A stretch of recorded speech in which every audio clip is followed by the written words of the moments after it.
In celebration of Star Cinema's 20 years of producing stories of life, love, and family, comes the film that will finally answer the age-old question. Hoy, Sandeng! Anong ginagawa mo dyan? Bakit hindi ka crush ng crush mo? Mukha ka nang nabubulok o gandang-ganda sa sarili? Baka sumobra ka sa kulot? Abaduy ka. Candy crush lang ang peg, te. Tcharan! Baka di ka pa over sa ex mo. Hello, babe. Umalis na ako. I need space. Cardo! Walang hiya ka! Wasak man ang puso mo. Huwag umiyak mag-isa. Buksan ang mga mata. Hoy, gising. Berating daw si Sir Alex Prieto. Kung kailan nahirapan ng kumpanya tsaka magkakaroon ng bagong boss. At pag dumating siya, Gusto ko na mamata. siguradong mabubulag ka. We're gonna have to get rid of redundant stuff. Napakawalang hiya mo! Hindi ko na ibigay ang virginity ko sa'yo. Paano kung binigay ko yun sa'yo, ha? Paano mo isasoli yan? Paano?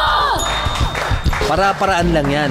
Si Sandy po ang Sandy po yung matyagang nakikita. Si Sandy po talaga yung Sandy, siya po yung laging kasama ni Ma'am Pam. May proposal ako para sa'yo. Nakikita mo yung babaeng yan? I can turn you into that.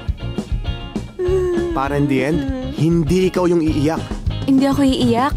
Yes, Sandy. Hindi ka iiyak. Ready na ba kayo, guys? Yes, sir. Sige ho, sir. From the best-selling book by the internet action star Ramon Bautista, this July 31, witness a love story about the ugly duckling in all of us and how we turn into someone worth loving. Eh ano ngayon kung pangit ka? Tandaan, daig ng malandi, ang maganda. Kung maganda o gwapo ka na at maganda o gwapo rin ang crush mo, eh bakit hindi ka pa rin crush ng crush mo? Huwag mo sabihing, ako yung type mo.